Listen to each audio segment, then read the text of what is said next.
And we're live streaming to you from historic Founders Park in Ocean Grove, New Jersey. We are Music Matters with Jason Tramm, and we're so delighted that you could join us for a unique podcast community where we explore the challenges and triumphs of the performing arts world as seen through the eyes of distinguished colleagues.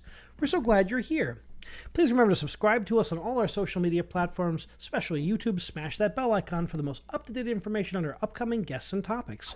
You can also follow us on all social media, Instagram, Facebook, Twitter, you name it, we're there.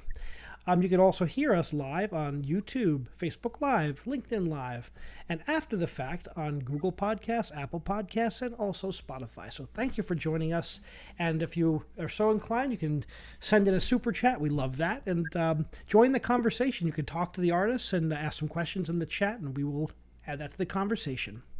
We have a wonderful artist today. We have an award-winning Canadian singer-songwriter and multilingual instrumentalist. She plays a lot of instruments, and she absorbs from a lot of styles, from country to Latin music. So we're delighted that Sohayla Smith can join us today. Welcome, Sohayla.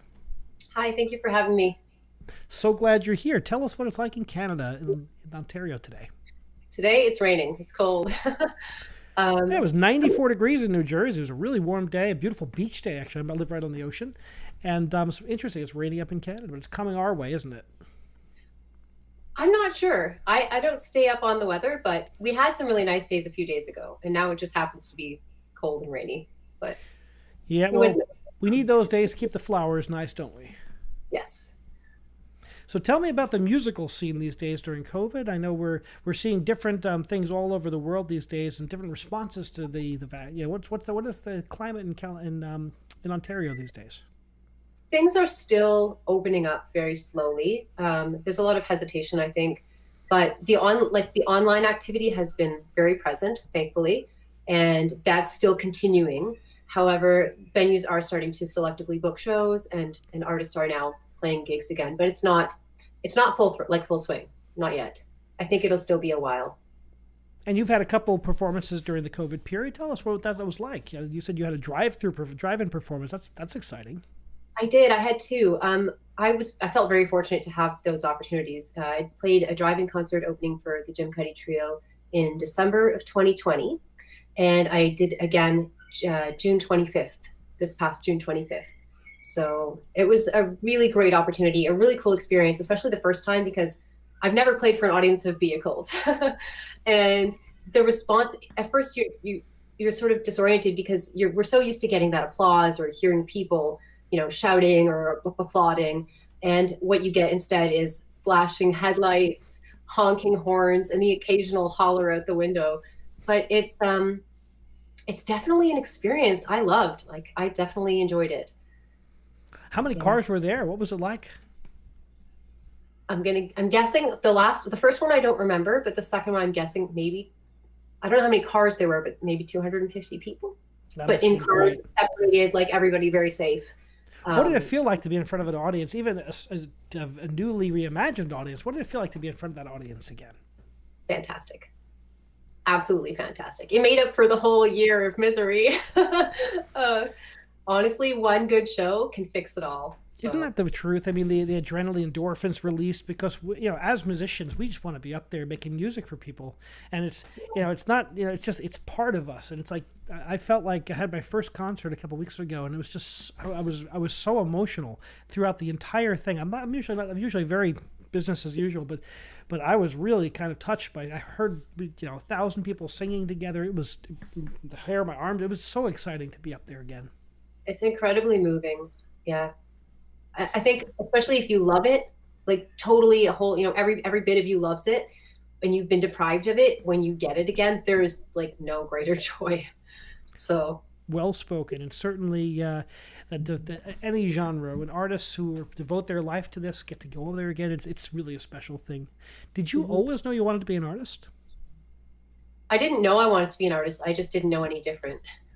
According to my dad, he says I've been writing songs and singing them since I was 4. I professionally first recorded when I was 15, and I've been ever since. So it's definitely a lifelong. This is what I meant to do, and that's how I feel about it. This is like there's nothing else that I'm supposed to do other than this. I was a boy soprano soloist at age 5 in church, and I was up there. That's all I knew, and I just loved, and I just kind of followed that path my whole life. So I totally understand how you're born that way. Are your parents musical? They're not. They're musical, but they're not musicians. So they love. My mom loves to sing. My dad loves to sing. They both my dad still tried to sway me to become a doctor. It's like, no, Dad, no, I'm an artist. Which to his dismay, but he's very proud of me, and my mom is very proud of me. They both love music. They never had the opportunity, I think, to get those lessons themselves, and maybe felt that they were too old when raising a family to take classes themselves. So they gave me the lessons because I couldn't really do the sports like my siblings could. I had like health issues, so I was given piano lessons and guitar lessons and every instrument that my dad could find to trade for and bring home. So I had drums and banjos and bass guitars, like everything I could possibly need to learn, which was amazing. Well, shout out to your folks for doing a great job of fostering your natural talent. That's really a beautiful thing.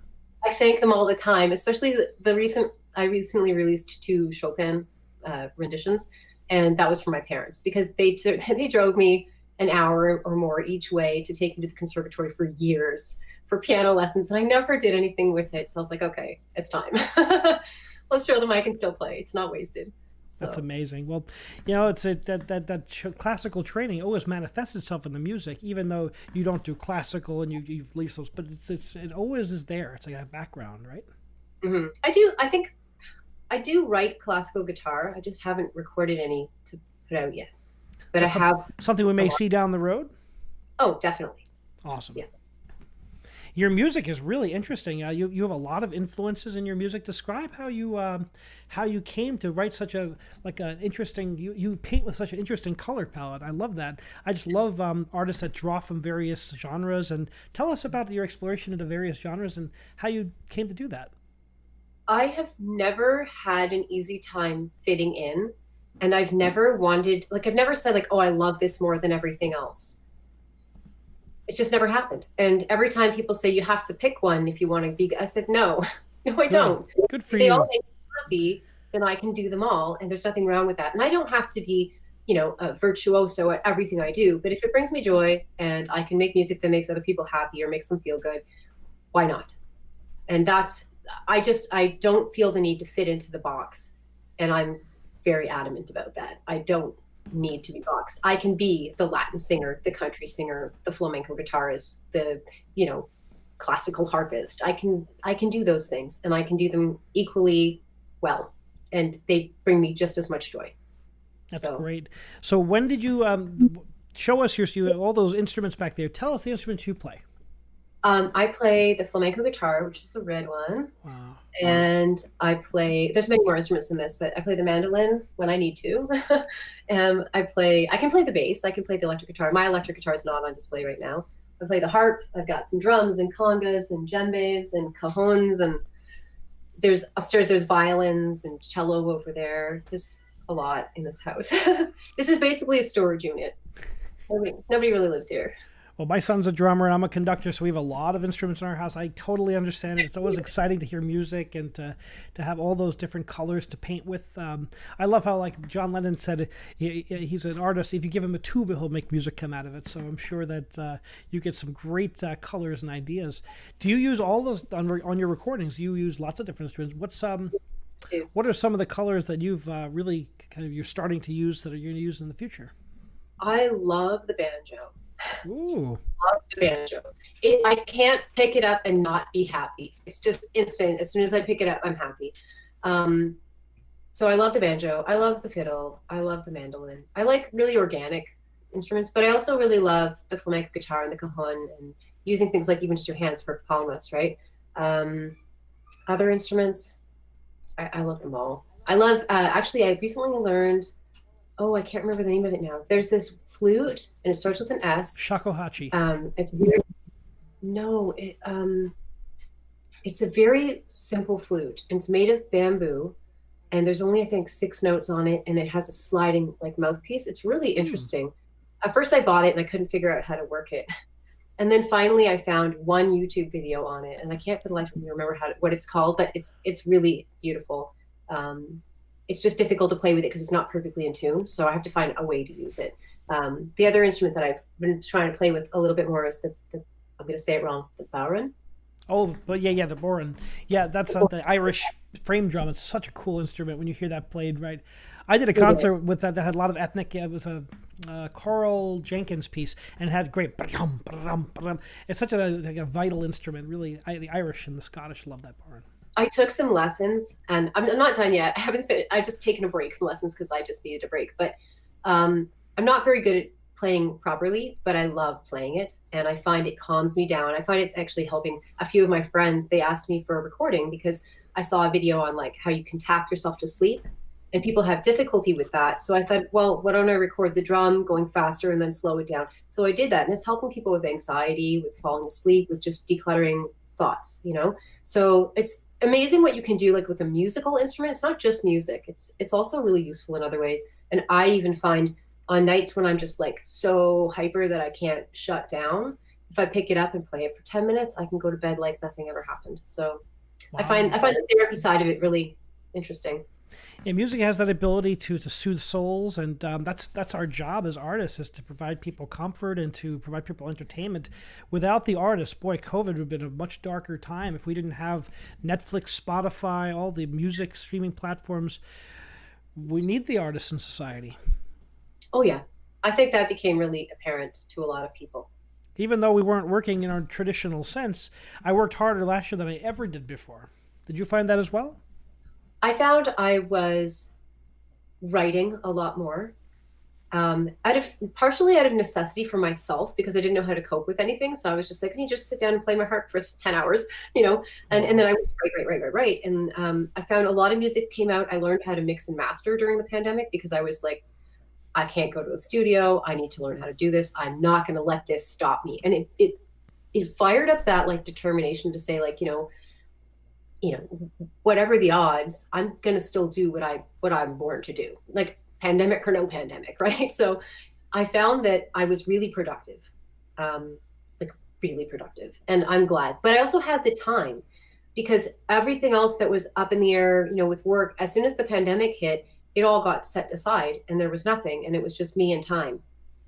And I'm a workaholic. I like to be busy. So I was like, well, you and I are very alike like that. I'm always working on 10 projects at once, and I'm so used to being traveling and doing shows here and booking an orchestra there, then conducting and all this crazy stuff that I do on a normal schedule. All of a sudden I said, I did all my yard work. I did stuff I'd never done before. And then I said, all my shows are canceled. What am I going to do? I was teaching. I always teach. But then I said, you know, that's why we started the podcast, my son and I. And it's been such an interesting to learn that we can do other things. Do you find you thrive like when you're busy? I do. Now I'm finding, now I was doing like 5 podcasts a week. Now I'm conducting again. I'm very busy with my conducting. Now I'm trying to fit the two together, and I love them both. I find that the conversations with people like yourself, I learn so much, and it fires me up to get back to work. Yeah. Yeah. And just speaking to you for the 15 minutes we've been talking, boy, nothing's going to slow you down. Nothing's going to stop you because you're one of those feel the energy even through the Zoom screen. Yeah, I'm really driven right now, and there are other reasons why I'm driven right now. But I think that when you feel that need to do like to accomplish whatever it is, whether it's music or something else. If you let that fizzle out, it's never going to happen. If you keep that spark and you feed it and you're like, okay, I'm going to set some deadlines. You know, I got myself a career coach, and I got myself a life coach, and I got myself some good mentors to help me through the difficult times, and help me manage this energy that you see. That's the hard part, is channeling. It's like you got to put it here, right? You got to find a way to channel and focus that energy, right? Yeah, and they do. It really helps to have a plan. And the plan can change. It doesn't mean you always have to stick to exactly what you write down on your piece of paper that you want to accomplish. But it definitely helps to have a plan, to set deadlines, to take little steps to accomplish things. And then you see so much more productivity because it's not daunting. It's not like looking at the end goal and going, I want that big thing up there, but I don't know how to get it. If you write it out, you can get it step by step, and every step you take, you get closer. So I love it. I'm really glad that I had the time. As much as it was difficult and I lost a lot, I gained a lot, right? Isn't that interesting how we've had to really think inwardly? I say we've all become philosophers during COVID. All the artists have become philosophers. Yeah. We're all so deep. We've had to think about our practice. Why do we do what we do? Because a lot of my colleagues left the business. I had people who are singers at the Metropolitan Opera and orchestra players at major symphonies. They quit entirely. I mean, it was a really tough time for everyone across the board. And we've really had to decide, is this something I want to do? Because it's not an easy life. No, and it's not going to be, at least not in Canada. I don't think it's going to be super easy for us for another 6 months to a year. Or the States. I think it's going to be a challenge. We're seeing, a lot of challenges. Yeah. I'm still going to be a musician, though, just for the record. I'm a lifer, too. So we'll be making music in our own way, no matter what. We can do an interview again in a year just to catch up. I look forward to it. I love doing the second interviews. It's really great to get to know someone and then to see how their career grows and changes. So when did you first start songwriting? From what I remember, around 14, maybe, because I recorded at 15 and the songs were pretty new and I had never done anything like that before. I was terrified. Sure. I was writing to cope with my uncle was very sick and I didn't really know how to process things. So that's how I coped with it. And that's how I coped with, my limited knowledge of the world as a young person who was very sheltered. But I ended up playing at a family party and somebody there had recording time for Q107 Skylab Studios. And they gave me half of it. And they said, here, go, you have 12 hours to record with Robert DiGioia, I'm still in contact with him. He's an amazing, amazing engineer. And he helped me through the very first recording process I ever had. It was an amazing studio. It was gorgeous. I can't even, sorry, my eye hurts. I can't even remember exactly how I felt going into it other than amazed and nervous. Sure. But the second day was much better than the first. And I still have those recordings. I digitized them because they were on the old tapes. So I digitized them and I listen to them sometimes just to remember where I started. Because sometimes when you get frustrated and you feel like you're not achieving it, you're not getting better, you're not growing as an artist, it's really important to have those like marks in your timeline to go, okay, well, when I was 15, I was writing this type of music. When I was, 25, this is where I was at and this is where I'm at now. So I'm grateful to have them, although I would never share them with anyone. Have any of those early songs made it on your recordings or performances? Other than the original tape that was given out to family. Okay. No. In the vault, as it were. I was very new. I was new to songwriting. Of course. When I listen now, like they're not horrible, but they're not well written. Like they're very journalistic. They're like, this is what's happening in my life and this is how I feel about it. There's nothing wrong with that, but not at all. I was very young and I feel that now I can look at those things with so much more maturity and so much more understanding and more artistic ability to translate it so it's not so literal, because sometimes when you sing about things like death, people don't like that. But you can sing about death in a much more creative way, and then people don't know you're singing about death, and if they do, it's not so disturbing. That's more why I won't record them the way they are. Yeah, it's I've spent a lot of time studying Beethoven because I'm a conductor. That's what we do, and I'm conducting the Fifth Symphony coming up next week, and I've done it 5 times. But every time I do a great symphony like that, it's like looking at like a painting a different way. It changes the perspective because I'm older. I bring more with it. Just like and a singer-songwriter whose job is to bring emotion to the table, right, and to tell stories. The stories only get deeper and richer as you get older and you get more experience and more technical and you play a lot of different instruments. I mean, it just makes sense that it takes years to become, what you want to be polished, what you want to live forever on your recording catalog. Yes, definitely. I've taken down a few recordings actually. Really? Last year. Yeah, I made some decisions. Some of the older stuff, I've slowly been taking it down because it doesn't need to be there. There's a lot of material. I have like 7 or 8 records to make, and I've got a huge catalog of music that I've just not gotten to, and I want to get to the best of it. Obviously, not all of it because I think that's crazy, but there's a lot I want to record that I do feel really proud of, and I think would be well received by You have them. high standards. That's really great.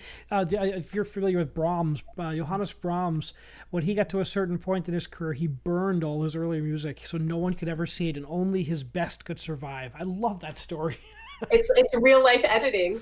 Holy like smokes. When you clean up your Instagram, except real life. Brahms didn't have to deal with Instagram, luckily. No, yeah. We got a question from the audience. Brendan asks, if you could list 3 musician artists that have informed your playing and writing, who would they be? Cat Stevens. Ooh. Chopin, for sure.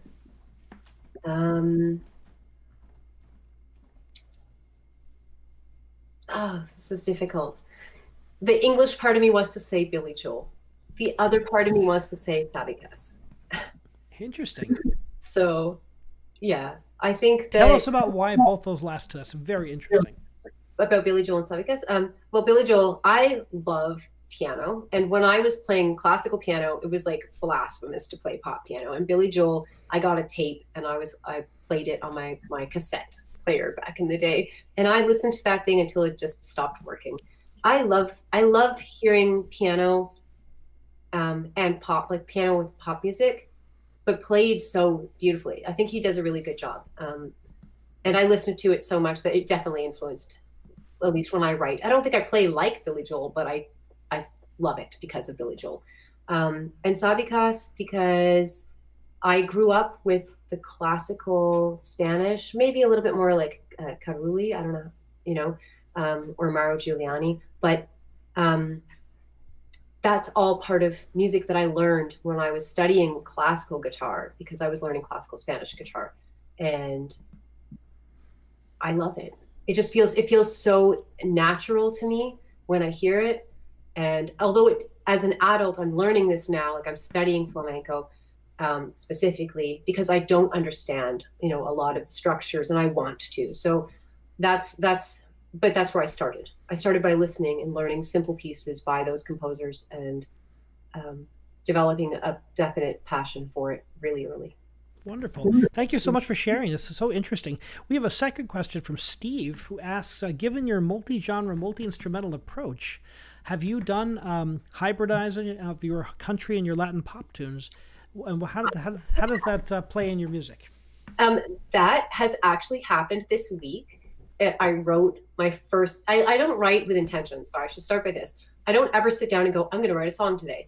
I wait for inspiration to strike. It strikes really fast and hard, and it's like everything else needs to stop. The song needs to be written down. Everything needs to be played and recorded on my voice thing so I don't forget it, and then I can go about my life. So recently, this week, I did have that like light bulb. The fusion between country and Latin has happened. No one has heard it yet. It will be heard at some point because I love it. So yeah, I'm excited about it. I think it's a little bit bizarre, but only because it really has, it's been done. There's a lot of like Spanglish songs. I don't know if there's country, but this one's definitely country and it's Spanglish. So tell us about your love of country music. Have you always listened to country? And does that always informed, like, did you grow up with that? No. Really? Yeah. Okay. My whole life, people were like, you're a country singer. And I was like, no, I'm not. No, I'm not. Because I had it in my head. And this is like just the way I was raised, maybe, because I'm first generation Canadian. So I'm half Iranian and half Portuguese. I consider myself quite ethnic for the record. So I felt like I wasn't the right culture to sing country music because I felt like that I couldn't be country because I'm Persian and Portuguese. So I can't be country. So I was like, no, I'm Americana. I fought it for years. And then I was playing in New York. I went on tour to New York, and this guy comes up to me after the show. He goes, because I made a crack on stage. I like to joke on stage. And I was like, I said, this is for all those people who stick us in those country showcases and we stand out like a sore thumb. Because it's true, we do. Like whenever I play with my band, like we don't fit in quite right. But he came up to me, he's like, I want to buy your CD. So he bought my CD and he's like, for the record, he's like, you're definitely country. And I was like, okay, fine, I give up. So I started looking more into it. And then I met some friends who were like, yeah, you're country. And I was like, okay. And they are also country artists. So I started to explore that and to really embrace it. Not even to explore it, to embrace it. I already write this way. I already sing this way. It's just who I am. I just had difficulty getting my head around it. So do I love country music now? Yes. Do I love all country music? No, just like anything. I like specific songs, not everything, right? But that's just musical taste. But I'm working with some producers, and my first record came out in 2020, and to me it's country, but it wasn't quite country enough for country radio. So Interesting. Yeah. yeah, which it's, the songs were too long. They maybe weren't produced exactly like country radio, but they're country. But I've just finished producing one song with Adam Fair, and it's definitely country. And I'm working with another producer we haven't gotten to the point of making a song yet, but to produce another country song that will be awesome. So I'm really looking forward to this new step because it's new for me. It's really interesting with the indie movement. It's really people they find an artist they like, and it really doesn't matter. It's like so much of the country I listen to is really hybridized with pop music. This kind of the lines are blurring. Yeah, but there are things that are characteristic. Like for example, the single it's not. I just took photographs for it today, so it's not even released yet. It's going to be released. Like I'm going through the process this weekend. But when I played it acoustically, it just sounded like a nice folk song because it's just a guitar and a vocal. But to make it fit country radio, which it does because it's written like a country song structurally, it just needed certain elements, and I wanted to keep it kind of minimal because one, it's expensive, and two, to be fair, it's expensive, right? To make music well, and I didn't really want to overcomplicate it because the message to me is more important sometimes than the music. And I'm particular about that with certain songs. So for this one, I wanted to keep it simple. We added drums and a pedal steel guitar. I think his name was Doug Johnson, who did the pedal steel. I hope I got that right. And Adam Fair did the drums for me, and it's great. I love it. So, I hope everybody likes it when it comes out. When is that going to set to drop? What are you thinking? Sometime in August. I have to send it to CD Baby and DMDS and all that. So it's usually 3 weeks to show up on any digital service platform for like Spotify, iTunes, but I'm probably going to set it back 4 weeks. So about a month, maybe end of August. So how do you straddle the divide between the singer-songwriter community and the country community? Do you ever write songs that fit more into one box than another box? How do you deal with the box situation? I'm in the middle of recording a blues and jazz album. So I just don't put myself in the box. Good. I'm working on country music, and very strongly, because that is where I want to go right now, full steam ahead. But I also have a back catalog of like 150 songs or whatever, and I want to record them. So I said, okay, well, I have a blues and jazz record to make, a Celtic harp record to make, a rock album, a folk album. There's all these other things. So I'm just going to chip them off my list one at a time. And the first one I decided was the blues and jazz record. I've got, I think, five out of 10 or 12 songs done so far, or very close to completion, if not completed. And I figure by the end of the year, that record will be released. And hopefully by the end of the year, I'll also have a country EP. And then in the new year, like in the dead of winter, I'll record my harp music that I composed during the pandemic. That'll make a lot of people happy. That's so beautiful. Nothing like the harp. I love the sound of the harp. Bugging me about that. They're like, when are you going to record your harp? And I'm like, eventually. It's not a priority right now. But how many hours do you sleep a night? 3 or 4. I don't sleep much. Me neither. Yeah. I'm in a studying phase myself, and when I get excited, I'm start studying music, and I'm like, oh yeah, I love this. I love to sit down. For me, it's studying scores. So I can take a score. My kids used to go to bed at like 11, and I would study until 3. I just sit there and you go 1-to-1 with the composer until you understand what they were doing, what they were thinking. And that's the exciting part about this. It's like my brain is so active with that. I just can't rest until I find that out. Yeah, I find late at night, like if I can't sleep, I tend to study languages. I speak poorly Spanish, but I understand almost perfectly. So there's like a mental block. I'm trying to work on it. So I'll do like my Duolingo for 3 hours. And I read in Spanish, and I try to write in Spanish. And then I'm also studying Maltese, and I'm still very beginner at that, but I understand Wow. more than I thought by now. I can translate some words without having to even look them up. So it's getting better. And I'm brushing up my French and things like that. I want to be multilingual confidently. I don't need to be able to speak about politics or what's something that doesn't interest me, but I need to be able to at least have a conversation and feel comfortable in different cultural environments, because I want to go to Paris. And I love Paris is unbelievable. I love spending time in Paris. Yeah, I also want to go to Spain. I want to visit Malta. I want to go to Australia. Like I have dreams, right? Dreams but I also want to fully immerse myself in the culture. So I don't want to go there and be like, I don't speak your language. I want to go there and be able to say, hey, can I get a coffee and a bagel? Like, or whatever. Where can I get a gig? A baguette and a glass of wine. Yeah, exactly.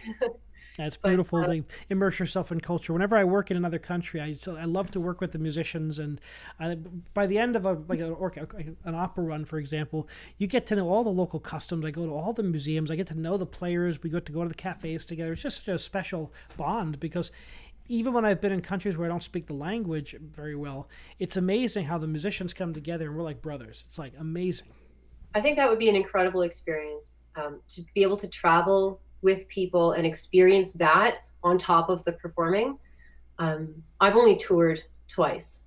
I hope to tour a lot more, and very small tours and with very few people in the past. I went to the East Coast and I went to New York, but I can't even, I would love that opportunity one day to do something like that. One of my wildest ones, I conducted the premiere of Porgy and Bess in the country of Albania at the National Opera, and I spent a month in the capital city of Tirana. I was such a cool experience, and it was a moderate Muslim country. I got to work with really good fine artists and really interesting people, and it was such a unique culture. And every time I go to a different country, the cultures are so different, and I just love the warmness of the people. And once we get past the the language barrier, we're all like, oh, we're making music together. This is just normal. It's just like, it's just a very special thing.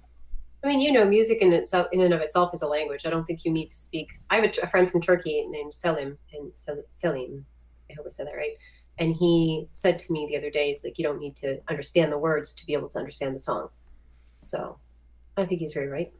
It's pretty amazing how music can bridge those divides. That gives us all hope, right? Because we do have that music, and even though people may be very divided on things, there's always hope when we can find common ground. Mm-hmm. Absolutely. So what's next for you? What are your plans like in the next couple months? Do you have concerts booked, or what's coming up? I don't have concerts. Wait, do I? No, I don't. No, I wouldn't call them concerts. I have a couple of shows, like small performances coming up. I'm playing at the Badlands. Wait, I'm going to say the name wrong, so I'm not going to say it. I'm playing. Join my mailing list if you want to know. Where can people go to join that mailing list? They can go to my website. Okay. It's Sohayla.com. You didn't even have to put your last name. That's a pretty great website to get. Huh? It's just your first name. That's a pretty awesome. Like, I don't have to put your last name or music at the end. I also own the other, like SohaylaSmith.com. Like I own Amazing. the studio, just because I was like, I need to get them all to make sure nobody else with my name, because that's such a huge threat. Is not likely. Although there is another Sohayla Smith. I've seen her on Facebook. I'm curious, but I have someone with my exact name, Jason Tramm, and it's a very unusual name. There aren't a lot of us. There's Peter Tramm, who's a politician somewhere down south, and someone who's a professional skateboarder. But I'm the only musician, luckily. Yeah, you always kind of wonder about the people who have the same name. But, hope they're good people. Otherwise, people are going to be searching for you and get some weird stuff. But bad rap otherwise. But I do have a show in Caledon at the end of this month, and then I have a harp performance for a fundraiser at the Living Wish Foundation in September.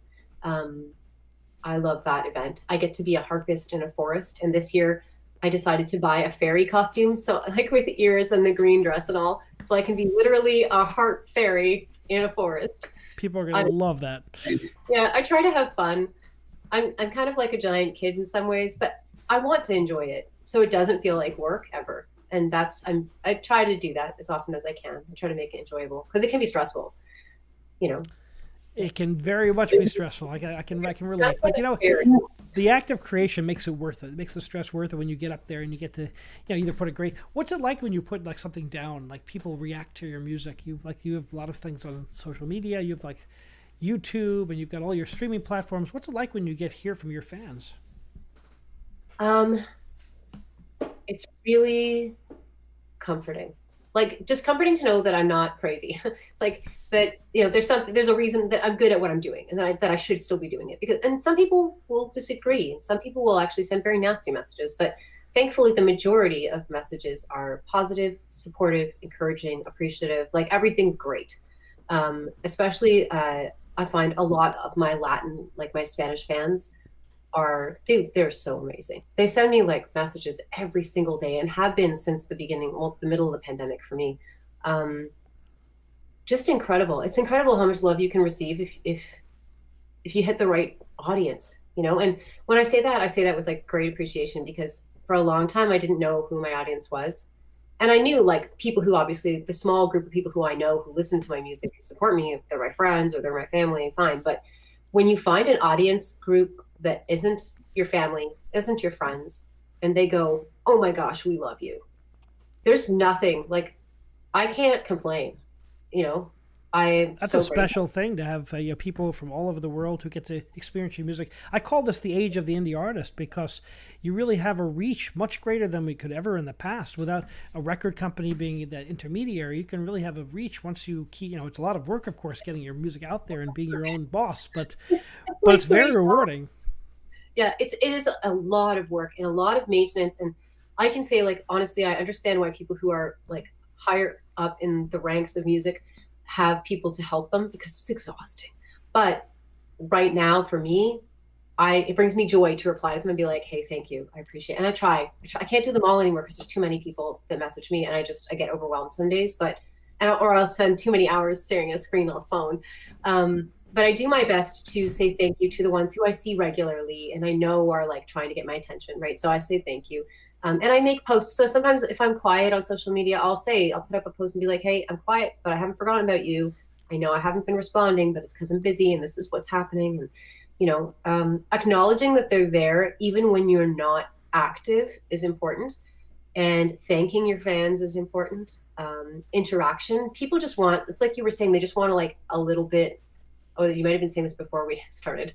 A little bit of like your life. They want to know, right? They want to know who you are. They want to know what you live like, and they want to see behind the curtain. They want to see who is this artist as a person, what makes them tick. I love that. When I explore your music, for example, really interesting to hear your story, because it's really deep and interesting, and you have a completely unique way of you've had a completely new life, and you have a lot to say. Yeah, I do. I do. Now, as a songwriter, what comes first to you? Is it the music? Is it the words? Is it a hybrid? How do you approach songwriting? Most of the time, at least the last few years, it depends on what I'm doing. When the harp is concerned, I kind of talk about it like this. I feel like there are always, and I always hear them, little songs hanging like clouds in the air. But when one drops just low enough, that's a sign that I need to pull it down and put it down, get my harp, record it. And all I do is I hit record on my phone, I sit down on the harp, I listen, and I find it. That's it. Then I stop, and that's the song. When it comes to songs with lyrics, for the Spanish music specifically, I'll hear the first line, and it'll have a melody. So as soon as I hear that, I'm like, oh, I need to record that and go sit down. And as soon as I sit down, the song just comes out. And then for the English music, I guess it's the same. It's usually lyrics and melody together. With piano, though, when I write on the piano, it's the melody first, and then the lyrics come. It's really different. Isn't that interesting? There should be three very different ways it must come out at the end. It must be very interesting to hear the results. If I stop in the middle, it's gone. Like, it's not gone, it's just garbage. And that's awful to say, but there are a lot of songs that have just never, because I get interrupted. If I'm interrupted, I'm bad for being like, get out of the room, everybody be quiet. Because it's like, I'm going to lose it. And if I really like it, I don't want to lose it. So I get very protective of my space and noise pollution, because I need to listen. And that's how it works for me. It doesn't work like that for everybody. I know that. And it sounds a little bit crazy, but. No, listen, everyone's got their own process. We're artists and creative artists. And it's really interesting to explore process and how creative artists engage with the art. It's almost mystical for you. Yeah, well, I tell people a lot, I don't really write the songs. But I did write the songs, but I didn't write the songs because I don't sit there and go, I want to write a song about broken hearts today. And then I'm like, this is the chords. I don't ever do that. I don't ever sit down. I have been trying to learn to write like other people write, by doing some co-writing. And so far it's been okay. It's been a learning experience more than anything. I've enjoyed it. I've learned to look at structure and word choices differently. Whereas naturally I would just, what I hear goes down. That's it. And that's the song. So I'm learning to like maybe look at certain things with some distance and some perspective. But I feel the songs that I remember the most in my whole life are the ones that I wrote just naturally, and they're the strongest ones. The strongest ones stay with me. I don't ever have to go look up my lyrics and go, oh, I forgot the words. They're always there. So that's a sign of a good song, I think, because there's a lot of songs I wrote that I don't remember.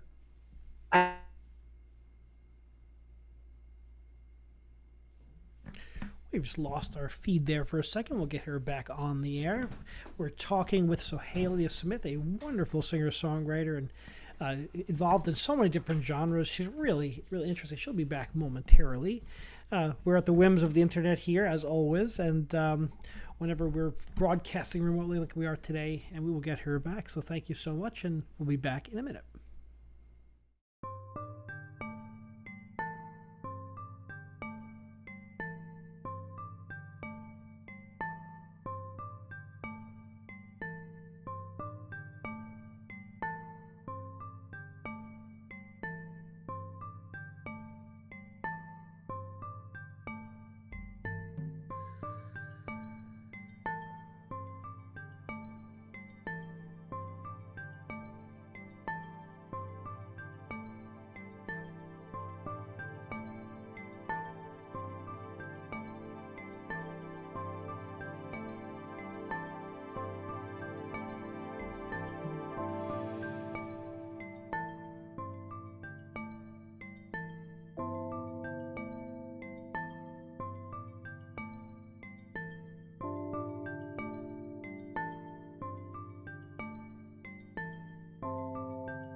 And we're back on Music Matters, and we're here with Canadian singer-songwriter and country artist and also Spanish artist and a very versatile musician, Sohayla Smith, and we're so delighted she's here with us today, and we're going to hear her sing a song. So welcome back, and we're at the whims of the internet in 2021. There's nothing we can do about that. No, I was just like, oh no, oh no. It happens. But podcast format is nice and loose, and that's what I love about it, is we can have these conversations without scripts and without the, what questions are you going to ask? I love that kind of, just like the indie artists, the audiences want to get to know, they also want to get to know you from a different angle and to hear, your perspective on things. I just love that we can have these conversations. Yeah, I love that they're candid. It's not scripted. I don't have to plan. I had some wild conversations with some of the rock bands. It's been like, whoa, they go in directions. Like someone's like, I was doing a show and so there's someone was shooting up in the air. I'm like, what?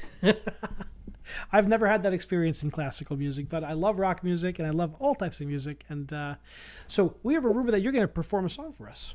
I am. I'm going to perform a song that most people, and when I say most people, I mean like 99% of the world has not heard. Cool.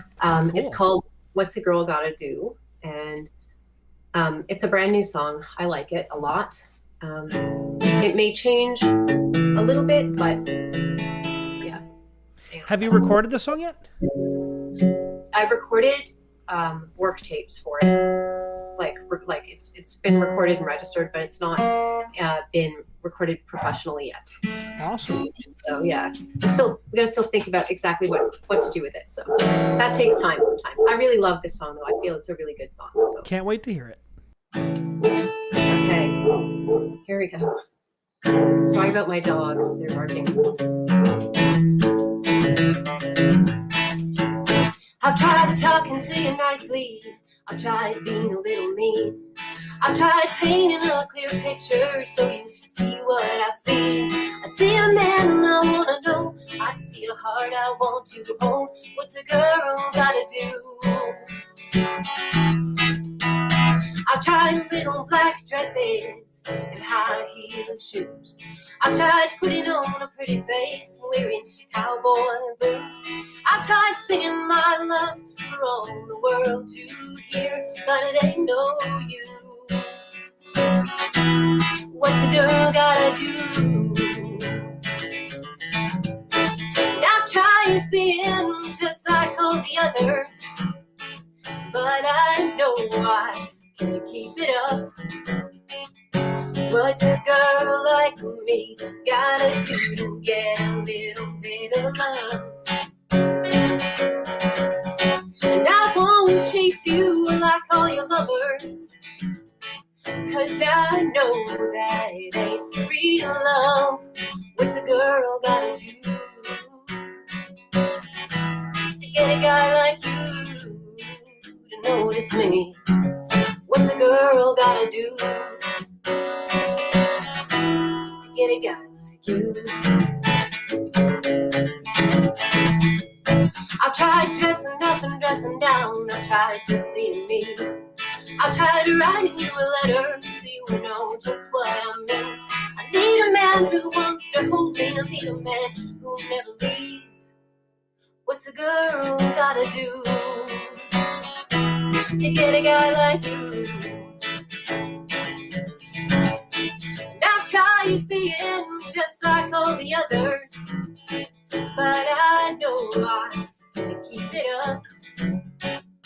What's a girl like me gotta do to get a little bit of love? And I won't chase you like all your lovers, 'cause I know that it ain't real love. What's a girl gotta do to get a guy like you to notice me? What's a girl gotta do to get a guy like you?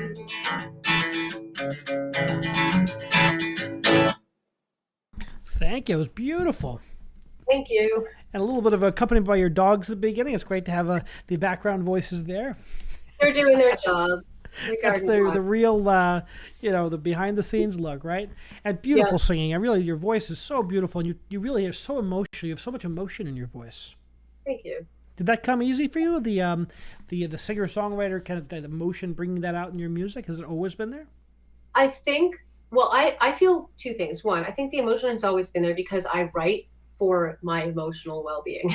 Like it's therapy for me, right? So it's been that coping mechanism. So I think that's natural, but at the same time, I've grown into my voice a lot. And it took me a long time to grow into my voice. I remember a long time ago when I first started, somebody did a review and they're like, oh, she sings really nice, but it's like she hasn't quite fully figured out what she's capable of. And I remember thinking, how dare they? That's so terrible to say. But with the perspective I have now, man, they were right. Because now the things I can do are things.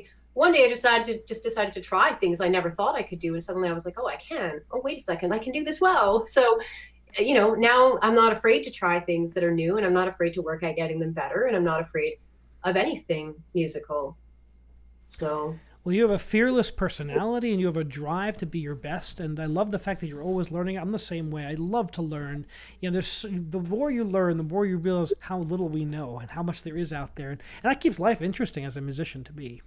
It does. And I think if you stop learning, then it's not really living. Like, I think that it is the journey, whether it's you're learning about music, learning about people, learning about life, you know, getting older is great.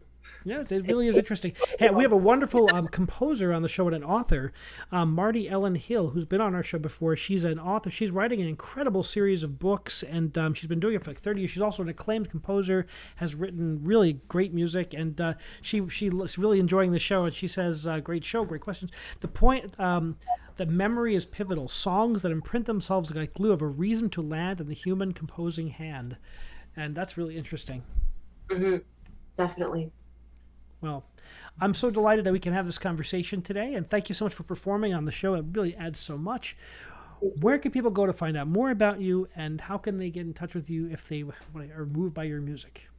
They can get in touch with me through my website, which will take them pretty much everywhere, like Facebook, Instagram, Twitter, and a contact form that gets to my email. It's www.sohayla.com, and it's Sohayla. Or they can find me on Facebook, Instagram, Twitter, and TikTok. You've done the TikTok. Okay. TikTok is new. Yeah. I haven't gone there yet. I used it for dance. So there's some dance stuff up there, but there's music as well. And I'm switching over to using it mainly for music. But that's just at Sohayla Smith across the board. So. Well, so wonderful to have you here, Sohayla, and continued success. And can't wait to hear where the muse moves you as time goes on, because you have such an interesting songwriting style and a great blending of genres. It's going to be really exciting to see where it goes. Thank you very much, and I hope that you thoroughly enjoy your upcoming concerts. Can't wait to get back on the stage and move people's hearts and minds, because that's what music's all about. Awesome. Thank you so much, Jason. Continued success. Thank you for joining us on Music Matters with Jason Tramm. Please subscribe to us on any of our platforms, but hit that bell icon on YouTube, and we love it when you subscribe and join the conversation. Thank you for being here, and remember, keep music alive.